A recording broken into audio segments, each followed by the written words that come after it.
Hello दोस्तों, welcome back to your channel learning with Lalit sir. तो आज हम लोग डिस्कस करने वाले हैं एक बेहतरीन trick, cube of any two digit number. इसके लिए आपको क्या याद रखना है? आपको केवल याद रखना है 1 से लेकर के 10 तक की जो डिजिट्स होती हैं इनका क्यूब याद रखना है, जो कि बहुत ही आसान है।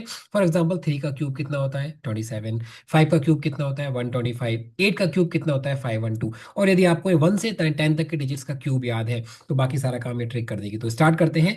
मैंने एक नंबर लिया, फॉर एग्जाम्पल 12।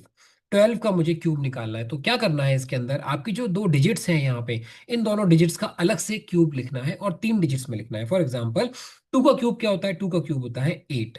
तो आपने 8 लिखा और इसको 3 डिजिट में लिखना है, तो आगे क्या लगा देंगे? 2 जीरो लगा दिए। उसके बाद हमने 1 का क्यूब लिखा। 1 का क्यूब क्या होता है? 1 का क्यूब होता है 1। तो आपको 3 डिजिट में लिखना है, तो आपने यहाँ पर 001 लगा दिया। इसके बाद क्या करना है? 1 का 2 से मल्टीप्लाई करिए और 2 1 जा 2, और उस 2 को 3 से मल्टीप्लाई करिए तो 3 2 जा 6 आ गया। और 6 का जो वैल्यू आई है, इसका वापस जो डिजिट आपकी थी जिसका क्यूब निकालना था, इसका मल्टीप्लाई कर दीजिए। सो 12 6 जा कितना होता है? 72।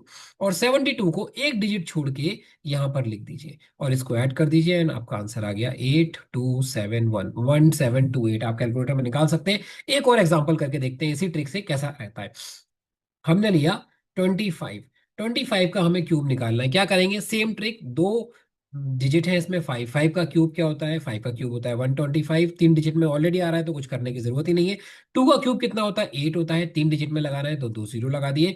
अब इसके बाद 2 का 5 से मल्टीप्लाई करा, 2 5 जा 10। और 10 का मल्टीप्लाई करा 3 से, 10 3 जा होता है 30। और 30 का मल्टीप्लाई जो आया उसको वापस सेम डिजिट जिसका क्यूब निकालना है उससे मल्टीप्लाई कर दिया, तो 3 5 जा 15 और 3 टू जा 6 और 7 और एक जीरो यहाँ लगा दिया। 750। 750 को एक डिजिट छोड़ करके यहाँ पर ऐड करना है दोस्तों और आपका आंसर आ गया 2516। ये 15625। और ये आपकी शॉर्ट ट्रिक थी। तो जल्दी मुझे बताइएगा इस वीडियो में कि आपको ये शॉर्ट ट्रिक कैसी लगी। इसको अप्लाई करिएगा, बहुत आसान हो जाएगा। 5 से 6 सेकंड में आप इसको कर सकते हैं। तो जल्दी ही मिलते हैं एक और नई ट्रिक के साथ। Till then, all the best, bye.